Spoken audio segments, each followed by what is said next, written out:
Good evening and welcome to Metropole Sports Center. My name is Nashon Owano. Now, if you are an avid fan of the show, you'll realize that from time to time you're usually talking about the conversation about sports management and the need to professionalize sports so that it becomes like a source of employment to people who are passionate about the sport. Now, on today's episode of the show, I'm joined by Sauce Lukio all the way from the UK. In case you're wondering who Sauce Lukio is a coach at Westham FC. So, welcome to the show, Lukio. How? Thank you very much for having me, Nashin. Thank you very much. Is the weather in England at the moment? The weather's been raining from yesterday. Yeah, but the weather's all right at the moment. Yeah. So thank you so much for joining me on the show. Now, when you're talking about the issue of sports, there are two aspects in sport. There is the talent part, and then there is the aspect of professionalization of the sport in itself. Before we get deeper into that conversation, I think for somebody who's watching you and hasn't heard about you, will be interested to know, how did you end up at Westham FC? Thank you very much again, Nashin.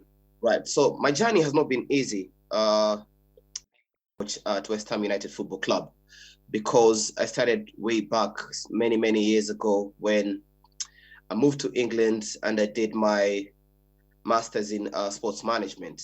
But then again, all I wanted to do was like coach at the highest level.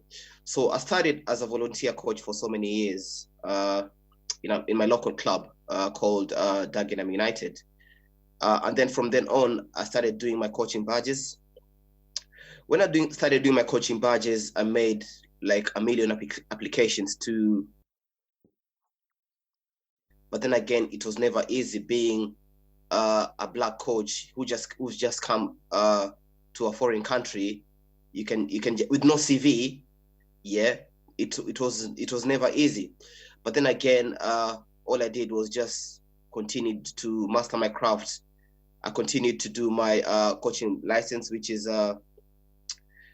in various parts. For example, there are about 6 to 7 coaching badges you need for you to coach in England. So I did my first part, which is level 1, in 2008. Yeah, and then again, I did my level 2 in 2 years later.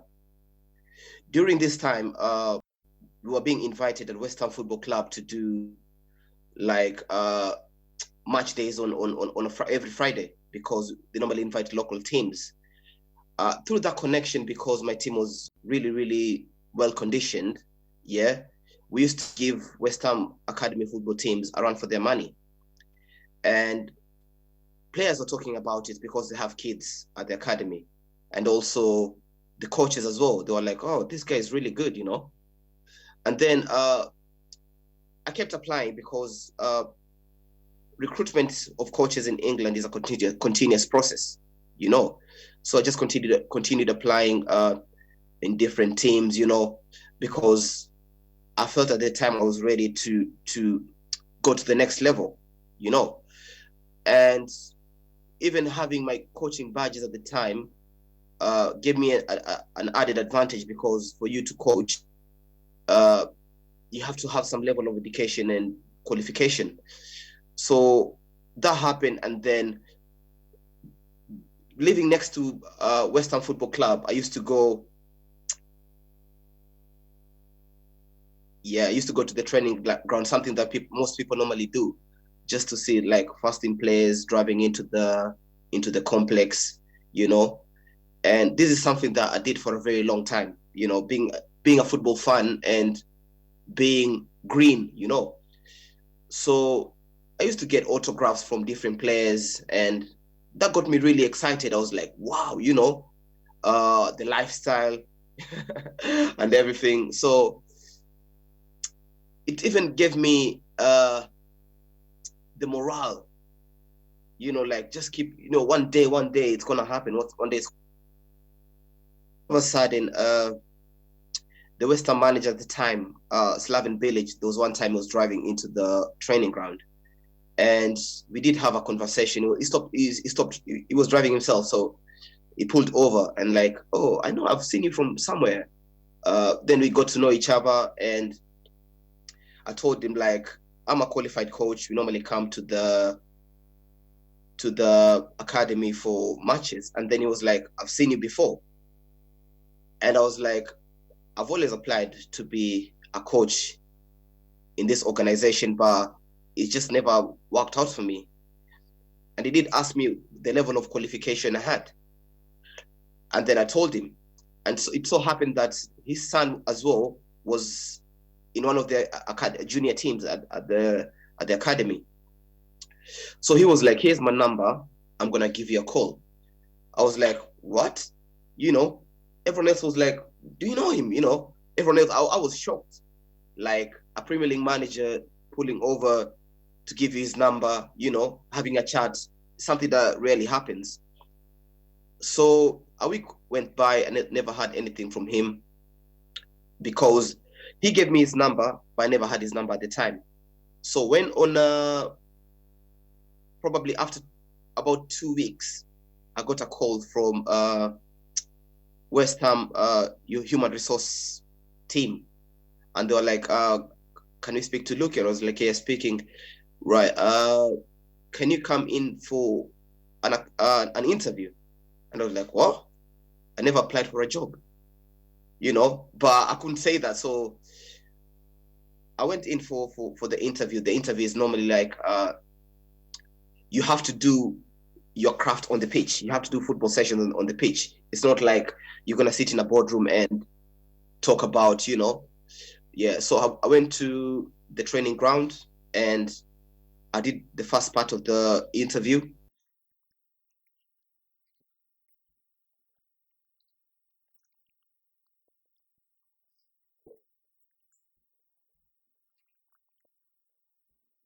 Probably for somebody who's watching is probably asking what probably are the requirements that he needs to have to probably sign up for the licensing program. Is there like minimum requirements that somebody has to meet before he is able to go through the training for the certification?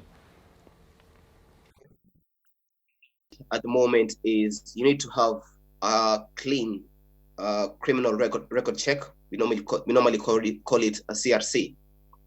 Okay, for you to work with anyone under the age of 18, you need a clean criminal record. After that, you're gonna have to get your first level of football association badge, and then you have to have your second level of the football level 2, and then there's a third level. Okay, but the minimum requirement you need is you need to have level 2, level 1 coach at the grassroots, level 2 to coach at the academy, level 2 and level 3 to coach at the academy. Also, you need an emergency first aid certificate for you to coach. Those are the minimum requirements you need. As we finish the whole conversation about certification, so how long does one take before they can actually get their certificate? Actually, in England, it's quite different because the courses are normally run by the county, and it's always a continuous process. So they're always doing courses. Probably, I live in Essex County. You're gonna find that they probably do up to 15 courses a year. Okay, so if you were to do your level 1 certificate in coaching, it takes about a week. The level 2 takes a bit longer. It's going to take you a few months to complete your level 2, and for you to have the level 3 or UFB, it's going to take you probably a few years to accomplish that. So you've had the opportunity to participate in the sports sphere here in Kenya and in England. What are the key dynamics or the key aspects that you think are sort of different between here and over there in terms of academies? Yeah, the only difference I can say is in Kenya they don't have a clear path that players can follow to get to the top. Yeah, in England have players starting to play from the age of 5. As soon as you can walk, you can play. That's something that doesn't happen in Kenya. Okay, we normally have in England, we normally have the foundation phase, something that's lacking in Kenya. Okay, the only phase that exists in Kenya is the youth phase and the professional phase. Okay, the foundation phase is from the age of 5 all the way to 12. Yeah, because sometimes you can ask someone who's under the age of 14 in Kenya, like, what teams have you played for? And they're gonna be like, oh, they haven't any teams because they start really late. Yeah, that's the here we normally have people starting at a very young age. And also they play in leagues. When you're probably the age of 6 or 7, you're already playing in league. You're already playing competitive football. You understand? Yeah. So that's the major difference that I can tell, something that lacks in our Kenyan football. And also there's that lack of professionalism, if you know what I mean. Yeah, if we add a little bit of more professionalism into the game, Kenya is a country with so much potential. Yeah, and I've been speaking to my colleagues in different clubs like Southampton, Chelsea, West Ham, and we were about to do something really, really big in Kenya in August, but it's not going to be COVID. I'm going to fill you in later on to do in August. Now, Lukio, the question is, will we ever get to that point in time where the Kenya Football League or the sports sphere in Kenya is going to get to that professional level? Do you think we'll ever get to that point?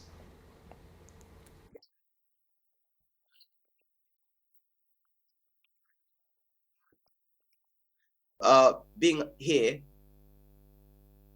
I can't say I have the magic, okay, but I know exactly what it takes for us to get to that level.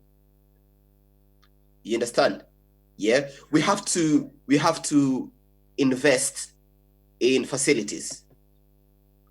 Okay, we have to invest in facilities because even we haven't got stadiums in Kenya. We haven't got anywhere where kids can play football. I remember growing up. I grew up in California, and we used to play sometimes football in Isili. I went back a few years ago, and where we used to play football in Isili is now a shopping mall. You understand?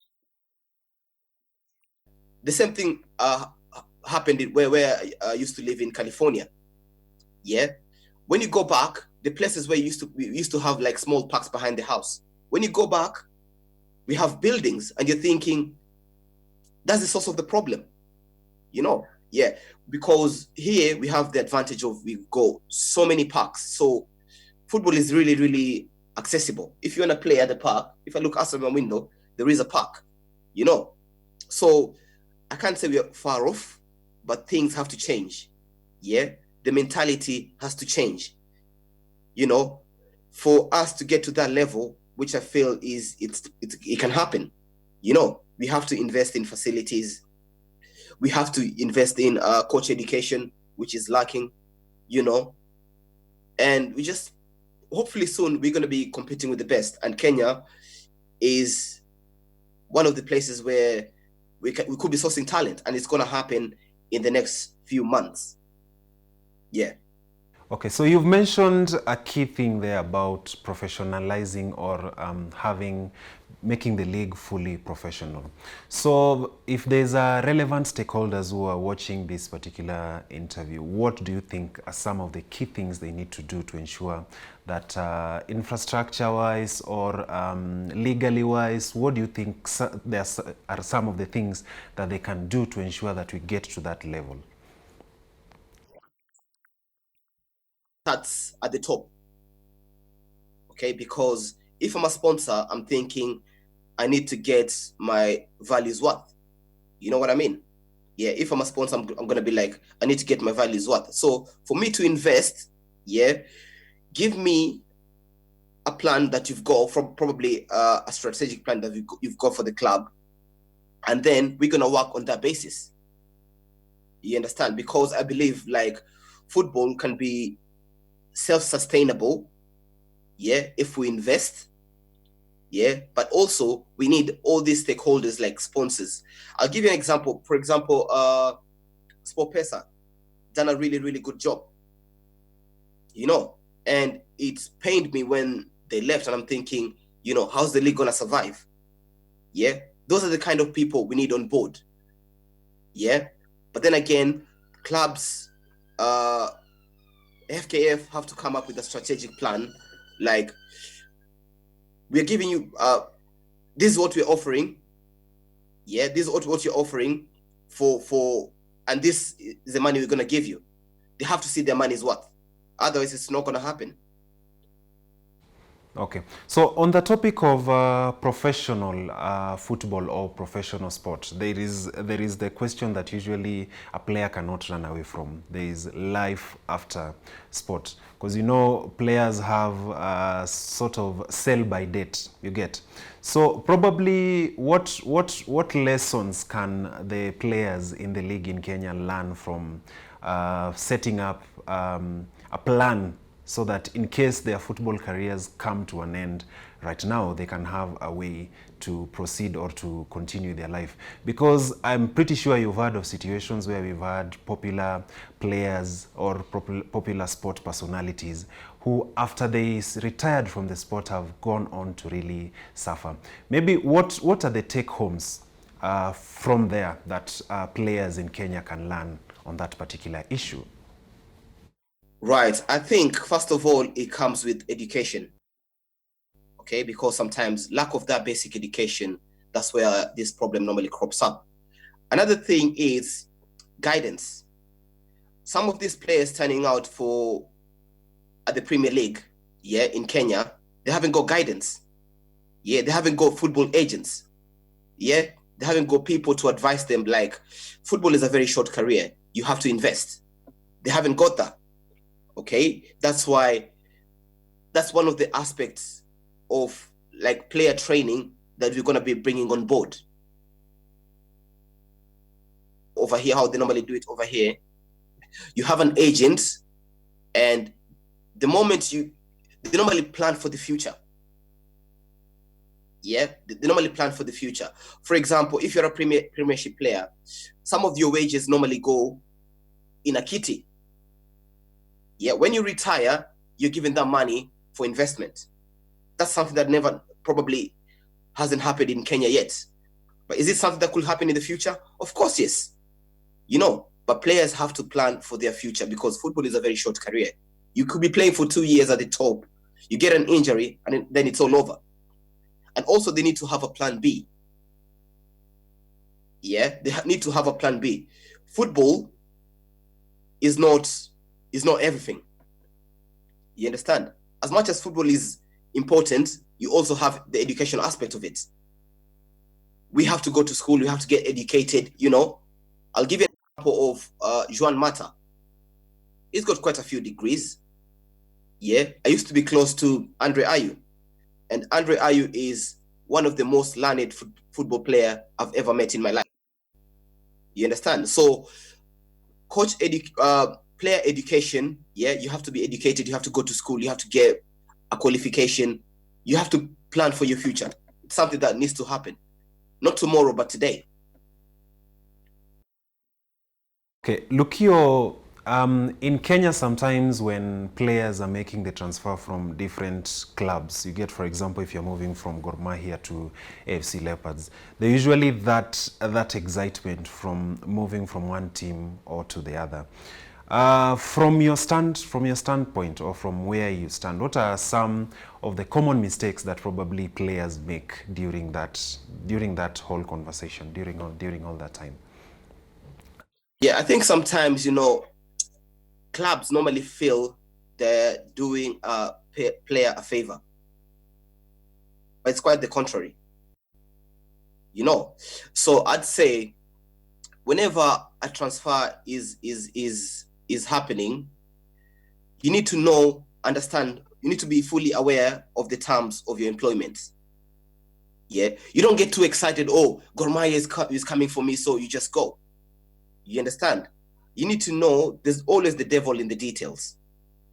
You understand? If I'm going to a team, is this team going to look after me? You understand? Because people have families to feed, people have rents to pay, you know. So you need to think about the long term, because people cannot see beyond here. You understand? You need to think about your long-term future. Yeah. So I'd say, even when you're making a transfer, it's I don't know how to explain it, but yeah, those are some of the common mistakes people normally make. Yeah. So thank you so much, Lukio, for joining us for the interview. Keep on flying the Kenyan flag high. Now, that wraps up the interview with the Kenyan who's flying the flag high in the United Kingdom. Now, after the break, I'm going to be joined by Chris Omondi, who's going to be talking to me about knuckleball sports management. See you after the break.